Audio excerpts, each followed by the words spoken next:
What up everybody, this is Taylor Finney. Welcome to the Cycling Maven YouTube channel.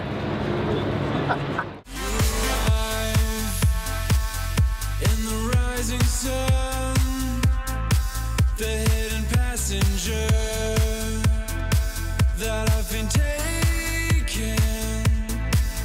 We're in someone's attic.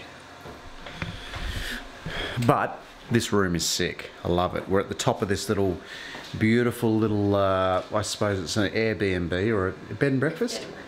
Bed and breakfast. It's beautiful, but we're right up the top in the ceiling, really. But it's a cool little bath, kitchen area. Great view outside, beautiful gardens. And it's quite comfortable, isn't it? Yeah. It was nice, wasn't it? Yeah, it's good.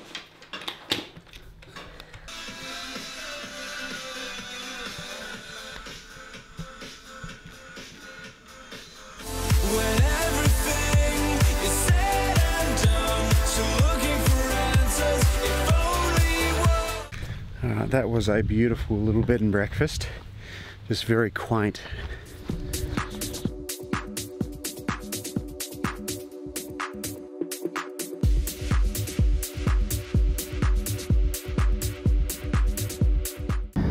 So Hannah and I stayed half an hour away from Liège last night, which is just sort of north of Liège, and then we're sort of driving southeast to Viviers, which is the start of today's stage. So it's a half an hour drive away from Liège and then a half an hour drive back to the start, which is pretty doable, right? You usually can't stay in these towns because they're usually all booked out. But in contrast to the time trial stage, it is a perfect day today. It's about 24 degrees Celsius. The sun is shining, and I've never been to Belgium before, and it is a beautiful, beautiful place. There's just beautiful rolling hills, and the countryside's just outstanding, isn't it, Han? Yeah, it's very beautiful. It's a cute little town.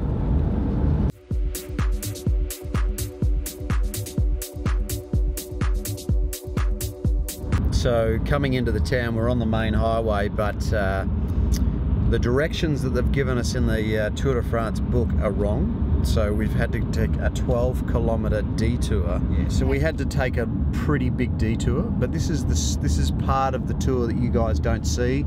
It's the logistics of it. It's the getting around part and just trying to work out where the hell you're going. All right, we missed the turn off again. It's pretty funny though, isn't it? It's not funny. So you're getting off here?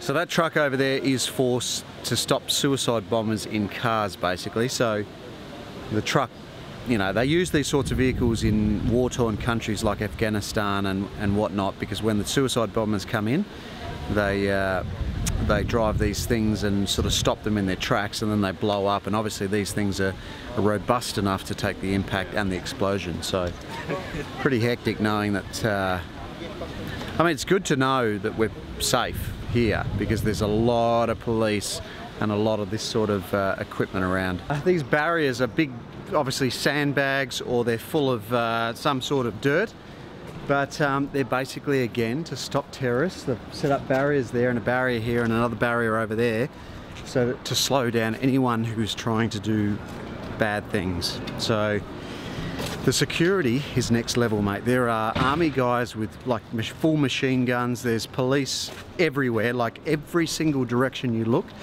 You can't even go for a wee in the bush because some cop is going to be watching you. I also look at your vlog. Yeah? Yes. What's your name? Amor. Okay, nice to meet you, bro. So you're Belgian? No, from the Netherlands. Oh, you're from the Netherlands? Yes. Okay, you're here for just a bit of a holiday? Yeah, for just a bike ride and watch the tour. Oh, cool, man. Yeah. Cool. How long are you here for? A couple of days? No, 1 hour. We cycle back, back and home. Yes. How many kilometers? It's about 50 kilometers. Okay. one way. Nice. Good on you. Can we get on the picture with you? L'information Nice to meet you. Astana nous Nico. rejoint côté signalisation With the italien à la fois dans l'étape du jour et pour le classement général.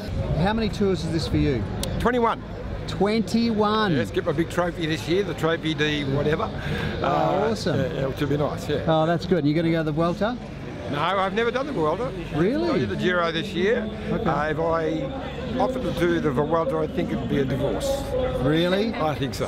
I think so too, mate. I think you go back. Next year, maybe. Next year. Next year I'll do either the Tour or Giro, one or the other, and the Vuelta. That's the plan anyway. What's Well, your I think favourite? I think we are going to bloody have a divorce if we do the Vuelta as well. That's it.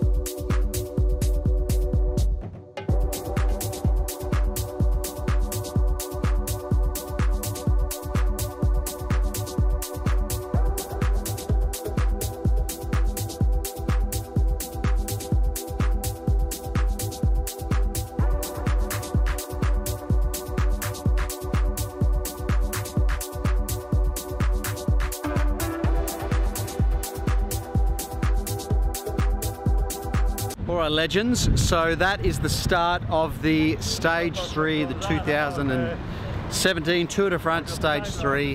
Hanny and I have just got back to the car, but we just received an email from the ASO. The ASO is the company which runs the Tour de France and the Vuelta. And they basically said to us that they watched our Tour de France vlog, Stage 2 vlog, and there's a lot of filming in the accredited areas, and basically they've said to us that unless you pay us the €15,000 fee, you can't film in any accredited areas. And what that means is anywhere where this badge gets me into, including the press centre, around the buses, anywhere where this badge gets me into, I cannot film anything. I can take photos, but I can't do any filming, which really essentially makes this worthless, other than going to the press centre to do some work and So upload if a video. anyone would like these, come and find us. Yes, if anyone wants We're one, giving them away. we're giving them away because they're really useless to us. We're both a bit devastated and disappointed, to be honest with you, because it makes our vlogs now exponentially harder to make. For content that we think you guys want, really. We're here for the Tour de France. We obviously want to see the riders, you want interviews, you want tech stuff, and we really can't do that in accredited areas, and it makes it very difficult for us now.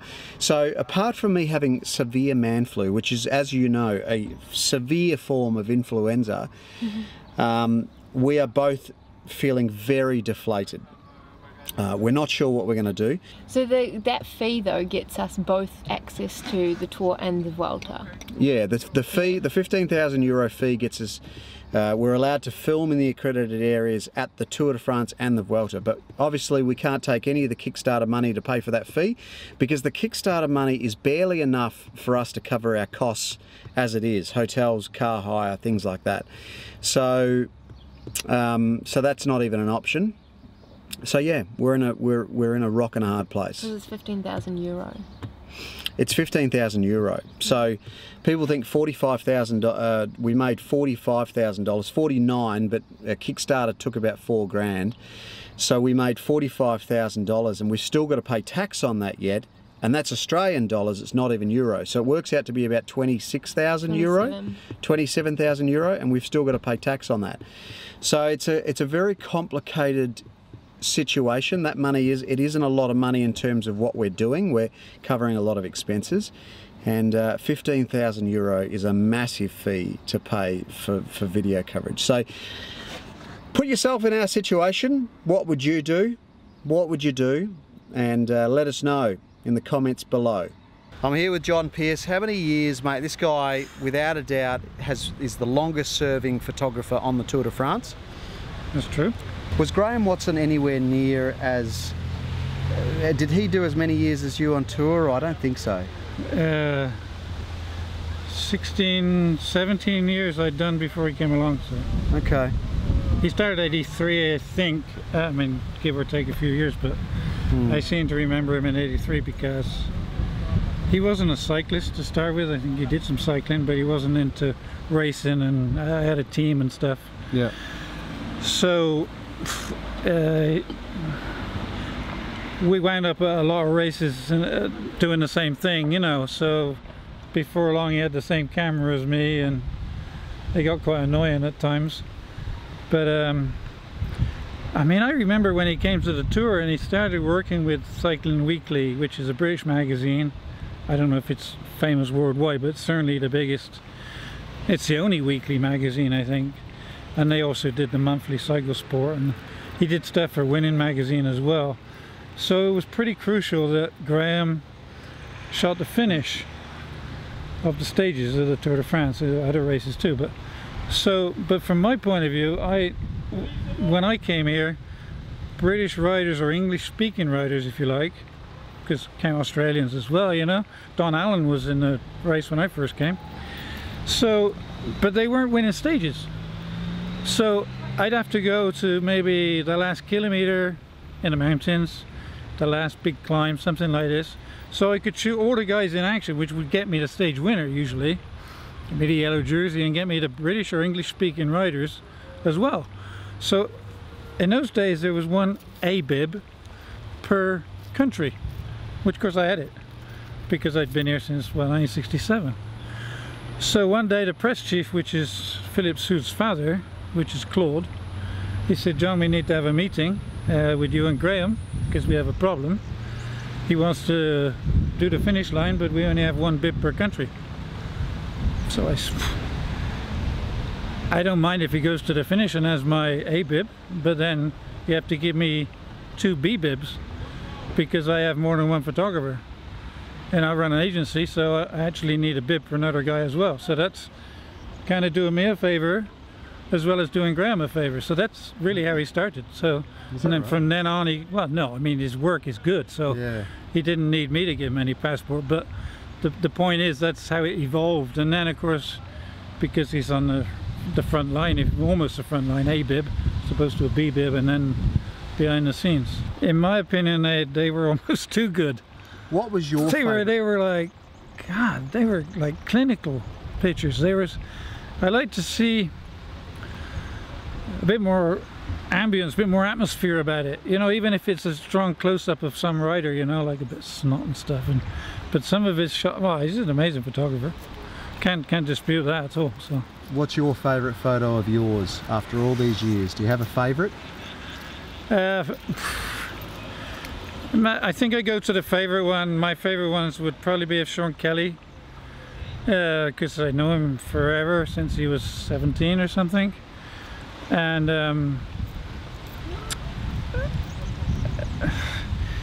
I mean, I raced and I kind of tried to depict people doing what they do best. And he was a sprinter. And my pictures, my best pictures are from the side. Be it a time trial, well, anybody can do that, you know, they just have to, like they're using a rifle, you know, pan with the rider and boom, they have a picture. I wanted to do that with Kelly when he was sprinting. Well, they're sprinting at 65k an hour or something, so it's pretty difficult, and they don't let you do that when you're, I mean, the finish last kilometer, 2 kilometers is all barriered in, so it's not possible to do it. But I did it, so so it's not just a great picture, it's the story that's behind it, which, and Kelly is a good friend, so it's about the story. What are you, I remember last year you were saying to me you're thinking about, you know, pulling the pin. Yeah, well, what's the story? What are you going to do? Push on? I think it's difficult when you work for yourself, and hopefully people will always ask you for work, and as long as you can produce the quality pictures, and of course you get recognized by the organization for doing what you do, and that goes a long way to helping you do what you do, you know. So it's a bit difficult this year. I'm closing down my flat and moving to my house, and so we have a lot of things going on. The other partner's doing some hospital treatment, and so I have to cut short a few days because she's just come out of hospital. So you know, and the older you get, these things come along and they affect you. My health is good. I broke my back 3 years ago. Yeah. So, but I broke it at Christmas. So by the time the tour came around, I was good to go again. But yes, things like that would stop you coming, you know, and doing your job. And it's not just about my pictures too. I mean, I have a team here, so I organise them for doing stuff and share with 2 other guys on a motorbike. So you've got the young and upcomers like Jared Gruber, you've got Beardy McBeard. What do you who's your favourite youngster coming up through the photography ranks? Do you have a favourite? That's a good question. Be embarrassing to say, wouldn't it? I gotta go with Gerard, because when Tim started, Tim DeValle, yeah, I always said, you know, I like this guy because he's not copied anybody. He's gone out and made his own signature, done a quality job, and people want it. Maybe because it's fresh, because it's something slightly different than what I do or Graham did, because we all have our own style. You know, I shot the prologue the way I always shoot the prologue, and I saw other people's pictures. They were using slow shutter speeds, almost like a painting. Fantastic stuff. I thought, wow. Yeah, but I had to use the long lens and get in tight and freeze the action, which is what I do. And they were looking at mine going, oh wow, and I'm going, well, but I can't do it any other way, and that's right now, that's the best I can do today. So we all have different styles, and I think Gerard is finding stuff which there's a lot of change in cycling. People are doing a lot more sportifs. People are getting more people are getting out there on the bikes, and I think Gerard captures that in his pictures. He captures more of the scenery and the ambience of what's going on. So I like his stuff. It's very rarely have I seen anything that's like, yeah, anybody could do that. He has a special thing that he's doing, and his Ashley is good too, so I have to ask which one took it. And they're nice people. This is the other thing, they're nice people. All right, legends, we've arrived at our hotel. I'm in Luxembourg still. We're watching the sun go down in the distance. Hanny's standing over here, and I'm at a Chinese restaurant. I shit you not, we are staying tonight at a Chinese restaurant. The rooms are okay though, so I'm pretty happy with the room. So, pretty awesome stage today. Peter Sagan, Michael Matthews, and Dan Martin. I think it's Dan Martin was third. I think I called it. I think I actually said Sagan and Mikey Matthews will have a chance today, and so they got first and second, which is pretty cool. All right, so stage 4, it's 207 kilometres, another flat stage. It's going to be another sprinters stage.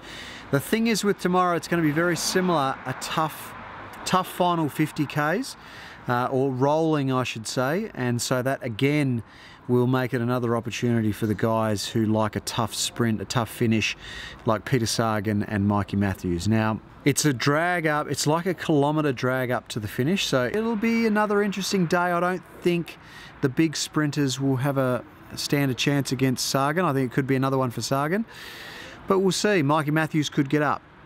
I'm pretty crook at the moment. I literally feel like going straight to bed, and I'm a little bit deflated after that ASO email. You know, I see a lot of people in those zones doing footage on their phone and interviews and stuff like that, and so it's quite frustrating to see the ASO single myself out.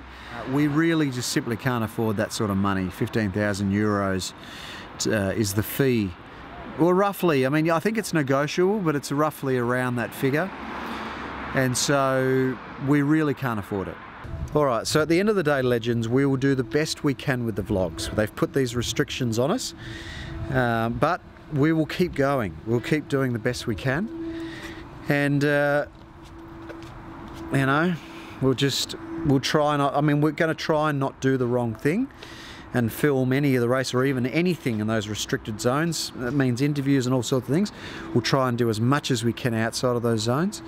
But you are guaranteed that we'll do the best that we possibly can for the vlog. So please don't give us a hard time, because it's just counterproductive. You know, we feel bad about it already. So that's the end of the vlog for today, legends. I'm going to go edit this vlog, go to bed, get some sleep. I'll see you in tomorrow's vlog. Stop looking at that screen. See you there.